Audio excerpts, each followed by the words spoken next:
Hey everyone, there is so much speculation about Maui. I was going to completely ignore this as far as a video for the channel, but I have to address this. And we're going to address not so much about the fire, we'll talk about that too, but all of the distractions coming up because of this, because this is dangerous to us and far more dangerous than you think, because the ramifications of what's happening here, state of the end, it is literally, for us preppers, it's the worst case scenario. But the first thing I want to talk about before we get into that is simply, obviously, and on a prepping channel, is the necessity for having a bug out bag. I always say, unless your life depends on it, don't bug out. But you know what? In a huge catastrophic fire like this, trust me, your life depends on it. And of course, it makes me incredibly sad of how many people died. And for me personally, I couldn't think of dying in a worse way than in a fire. And I mean, I'm sure there's a lot of people, they didn't have a chance to even get a bag, but simply just get out and run. But having some type of bug out bag, or, if you want to simply call it an evacuation bag, would be prudent. If you're able to drive, even having a bug out tub, is something I talk about as well. Having a lot of the basic necessities or papers and stuff. This video per se is not really talking about what to put into that bag or tub, but obviously having a bag when your life is in danger in the situation is obviously important. I mean, even there in that situation, people were diving in the ocean and trying to swim away. The fire was so intense, and the Coast Guard picked up a lot of people because of this. But again, unfortunately, many did not escape. And we have to look at the situation. So you know what? You and your family and my family, we want to be able to learn from this so we can escape or do what we can, because obviously having a bug out bag for this could be very important. Okay, so where's all the controversy coming from? Primarily is, how did it start? There's other things too. Was it a direct energy weapon? There are a lot of different channels are talking about a laser was used or a space weapon. I don't see a whole lot of evidence for this per se. On one channel I saw, they talked about that Chinese ships just a couple of days later announced they can actually do laser weapons. I'm not discounting it. I'm not saying no. But in this situation, we do have to look at some of the things that actually were more interesting, in my opinion, like how some say there was no warning at all, even though other people said there was a warning. Even more so, the fire hydrants were low on pressure. Some had no water at all, which I'll be honest with you, isn't really shocking either, because that's in reality how it works. I mean, if you don't understand, watch Economic Ninja's latest video about this, because the man's a firefighter. He's done it for years. When you have a lot of fire engines using the hydrants, of course the pressure is going to go low. It's like you in the shower and then suddenly somebody flushes the toilet and turns on the sink and everything else. The pressure in your shower is going to drop down. All right, because of this, the conditions, I hate to say, were perfect. Hurricane Dora, they're already on a burn advisory. There's a lot of things coming into play with the winds and everything that made this fire become the catastrophic fire. But all this other stuff, I'm not saying there wasn't a direct energy weapon or laser stuff, but I want you to simply look at it as in, these are things that make you go, I kind of wonder. And it's interesting to discuss, but even though we don't have any concrete evidence, don't jump down that rabbit hole. I mean, if you want to go for a couple minutes, that's fine, but it's completely taking away literally what you should be doing as far as prepping goes. And of course, Biden doesn't help, even though he says he doesn't want to get into the way as the death toll rises. But the interesting statement he said was, we're laser focused on getting aid to survivors. We're the news agency, of course we trust them, right? Apparently unaware of the bogus claims circulating on social media. In other words, he said this just randomly. It was a coincidence. I don't believe in coincidence, mind you. So honestly, this very well could be one of those things where he heard about this, possibly. I mean, I'll be honest with you, the people pulling his strings, I doubt they divulged any information or intel to him in the first place. So let's say that our military or something did use a laser to start this fire.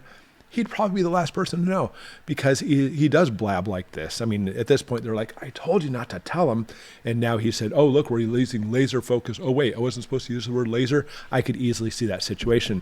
But we also have from the county of Maui in Hawaii, in their police department, their chief of police is this fellow named John Pellier. And this is one of those things that makes you say, as well, because he's the chief of police in Maui. I mean, honestly, it's a good place to go off to become a police chief. He was the incident commander of the shootings in Las Vegas. So again, another thing that's interesting, makes you say, wonder if it's actually coordinated. I mean, it very well may be. And again, makes you say, what's going on here? But the Hawaiian governor doesn't want developers buying land in Lahaina. And this is interesting, something we should look at, because this very well could affect you and me if you happen to have some kind of natural disaster or fire at your house. Here comes the land developers, people, companies, things like BlackRock, for example.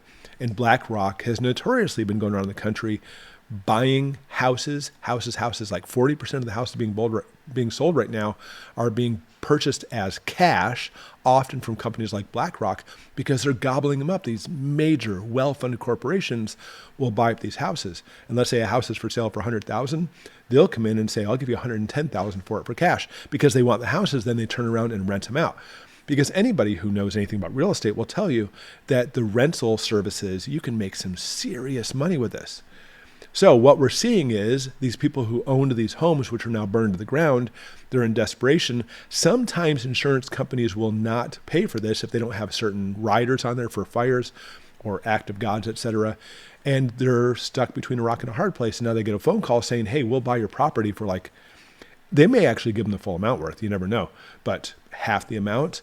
And these people can be in such desperation, they'll say, "Yeah, go ahead and buy it."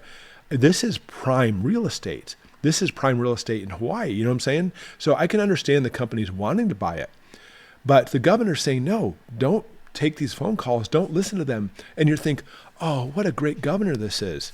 Is he a great governor? You decide. How convenient. The Hawaii governor reveals state plans to acquire the land ravaged by wildfires. So right after the catastrophic event, a person said they had a message from someone in real estate. They were warned via social media that developers might try to buy their land. So she just ignored the message. That's good. And her governor said, "You know what? No, you're not allowed to develop here. Just say no, flat out no, you cannot buy my land." Where, look at the statement. The governor vowed to protect the land from foreign buyers looking to exploit the situation. Ah, what a nice guy.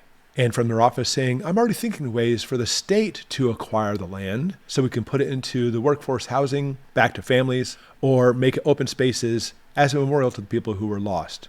We want it to be something we remember after the pain passes as a magic place we will rebuild." And it's actually funny. Every time I hear those terms, "we will rebuild," I kind of like get a little squeamish, but what a crock. The governor's saying, "Don't you dare sell the land to these developers. We want it. We want to acquire the land ourselves." And well, obviously it's just another way the government is trying to swoop into. And I get it. A lot of these channels are trying to make the connection saying, look, they started the fire so they could turn around and make it so they can acquire the land. I'm not saying yes. I'm not saying no. It very well may happen. But again, they're truly missing out on some of the important aspects that we have to learn as preppers for this. This is me. I personally don't think it was deliberate. I have no concrete evidence, nor do a lot of these other people either. But the problem is this, and here's why I think we see a lot of these things happening now. Ron Emanuel, who worked for both Clinton and Obama, they issued a rule in his name. It says, "You never want a serious crisis to go to waste." And what I mean by that, it's an opportunity to do things that you think you could not do before. So ultimately, was it started intentionally, accidentally? Was it military operation? All of that is speculation. Talk about it for a few minutes and say, interesting. Then get going with what you need to do to prepare for these situations, because we know they're going to come. The problem is this land grab done by these companies like BlackRock and such, and by the government, that is not speculation. That is something they're trying to do. But I'm warning you, as a prepper, do not lose sight. There's always going to be laser weapons. There's always going to be these bandwagons. There's always going to be these conspiracies.